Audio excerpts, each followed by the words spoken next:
Hello दोस्तों, आपका स्वागत है हमारे यूट्यूब चैनल पर।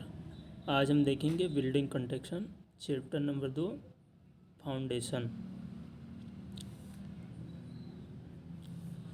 इंट्रोडक्शन।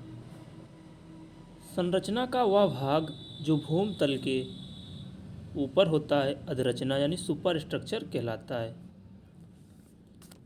संरचना का जो वह भाग है जो भूमि तल के ऊपर होता है, जैसे ग्राउंड लेवल है, ग्राउंड लेवल के ऊपर जितना भार बनाया जाएगा वो जिसमें वाल आ जाती हैं, वाल, विंडो, डोर इत्यादि आ जाते हैं। ये सब हमारे सुपर स्ट्रक्चर होते हैं। संरचना के उस भाग को जो भूमि तल के नीचे बनाया जाता है और अधिरचना के समस्त भार को नीचे अवमृदा यानी सब सॉइल पर स्थानांतरित करता है, फाउंडेशन या सब स्ट्रक्चर कहलाता है। जो हमारी संरचना है उसका जो भाग भूमि तल के नीचे बनाया जाता है और अधिरचना के समस्त भारों को नीचे अवमृदा पर स्थानांतरित करता है, फाउंडेशन या तो सब स्ट्रक्चर कहलाता है, जिसे हम देख नहीं सकते। जैसे ग्राउंड लेवल है हमारा, ये ग्राउंड लेवल है। ग्राउंड लेवल के नीचे जो ये भाग बना है हमारा,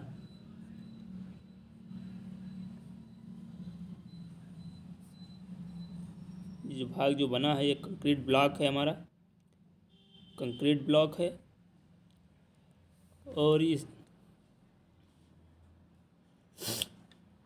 ये कंक्रीट ये यहाँ से यहाँ तक जो हमारा है ये हमारा सब स्ट्रक्चर है या सब स्ट्रक्चर या फाउंडेशन, इस भाग को कहेंगे। नींव का निचला भाग सदैव मृदा के संपर्क में रहता है। जो हमारा नींव का निचला भाग है वो सदैव सब सॉइल के संपर्क में रहता है।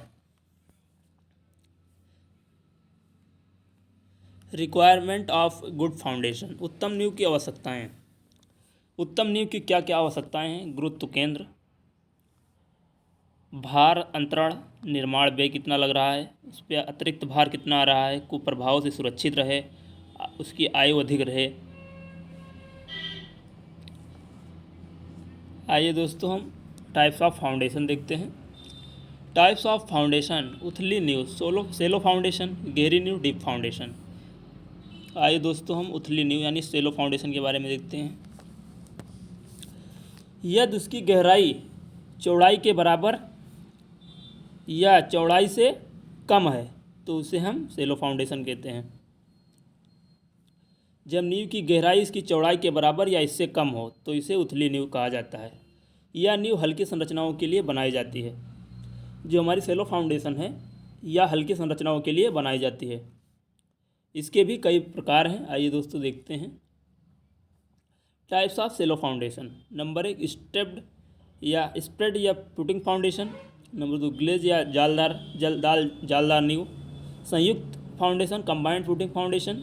सतत नींव, कंटिन्यूस पुटिंग फाउंडेशन। पटरा या राफ्ट नींव। पेड़ीदार या बेंच नींव। प्रास पुटिंग नींव।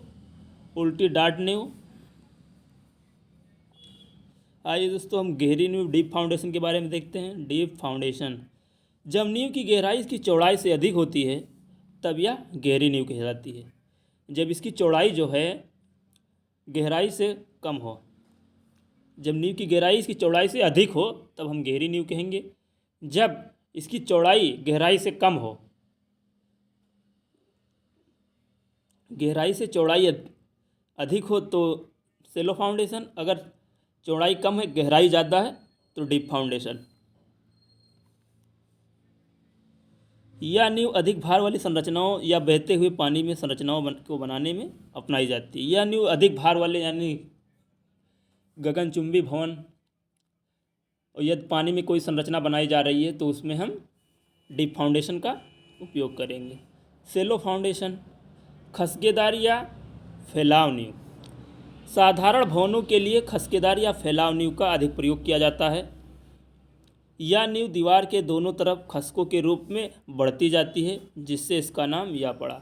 साधारण भवनों के लिए खसकेदार नींव या फैलाव नींव का अधिक प्रयोग किया जाता है। यह नींव दीवार के दोनों तरफ खसकों के रूप में बढ़ती जाती है, इसीलिए इसका नाम खसकेदार नींव पड़ा। यह नींव विशेष तौर पर सोल्यूबियम मृदा के लिए उपयुक्त है। यह नींव 3-4 मंजिल भवनों के लिए बड़ी आसानी से बनाई जा सकती है। खसकेदार नींव 2 प्रकार की होती है। दीवार की खसकेदार नींव वॉल फुटिंग फाउंडेशन या कॉलम फुटिंग फाउंडेशन।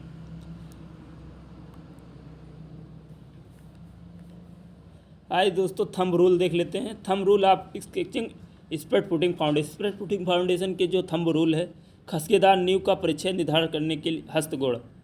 खसकेदार नींव व गहराई अधिकल्पित करने के लिए रेकिन सूत्र या अन्य विधियां अपनाई जाती हैं, जो नींव पर आने वाले भारों को तीव्रता व अवमृदा की सुरक्षित भार धारण क्षमता के आधार पर मानकर विकसित किया गया है। जो हमारा थंब रूल है या रैंकिन सूत्र है या अन्य विधियां अपनाई जाती हैं, जो नींव पर आने वाले भारों की तीव्रता और मृदा की सुरक्षित भार धारण क्षमता के आधार मानकर विकसित की गई हैं।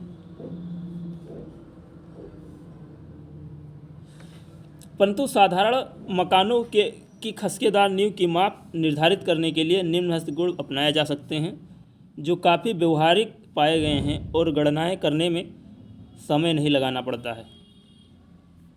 नंबर 1, दीवार की नींव में मोटाई कंक्रीट ब्लॉक के ऊपर अधिरचना में रखी गई मोटाई से 2 गुना ली जाती है। हमारी जो दीवार की जो नींव में मोटाई है कंक्रीट ब्लॉक के ऊपर अधिरचना में रखी गई मोटाई से 2 गुना, जो हमारी सुपर स्ट्रक्चर है उसकी मोटाई के 2 गुना रहनी चाहिए। माना दीवार की मोटाई टी है,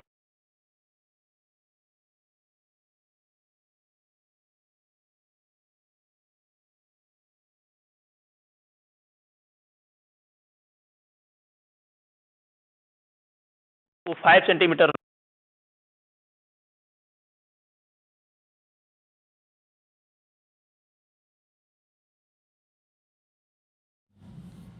प्रथम चरण में दीवार की जो मोटाई है 10 सेंटीमीटर बढ़ाई जाती है।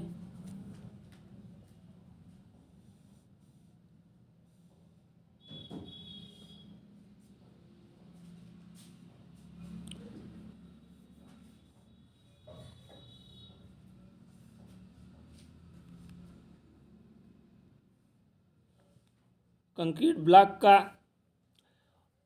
ब्लॉक का खसका प्रत्येक 10 सेंटीमीटर से 15 सेंटीमीटर रखा जाता है।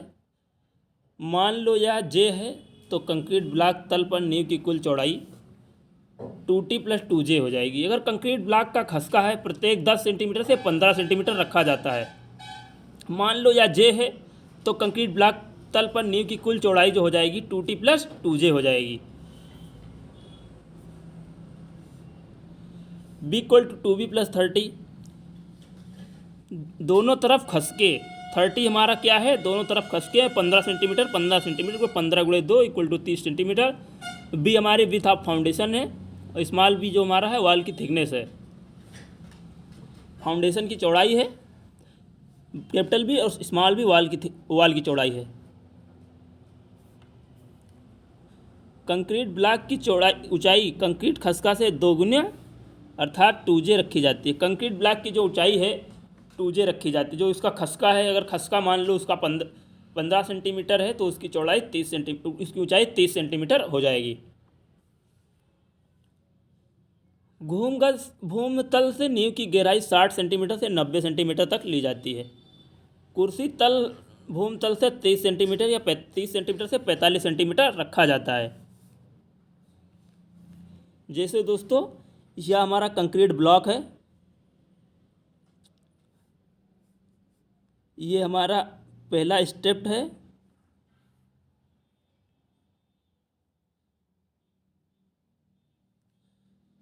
ये हमारा कंक्रीट ब्लॉक है, इसकी जो चौड़ाई है इसके ये जो खसका यहाँ लिया गया है इसके 2 गुना रहनी चाहिए। ये हमारी वॉल है, ये हमारा स्टेप्ड है खसका जिसको बोलते हैं। ये हमारा ग्राउंड लेवल है, ग्राउंड लेवल से ये हमारा प्लिंथ लेवल है, प्लिंथ लेवल। ग्राउंड लेवल से प्लिंथ लेवल की जो ऊंचाई है 30 सेंटीमीटर से 45 सेंटीमीटर रखी जाती है। चलिए दोस्तों, पहला लेक्चर हमारा यहीं समाप्त होता है। अब हम आगे दूसरे लेक्चर में देखेंगे। अगर वीडियो अच्छी लगी हो तो वीडियो को लाइक करें, चैनल को सब्सक्राइब करें। धन्यवाद।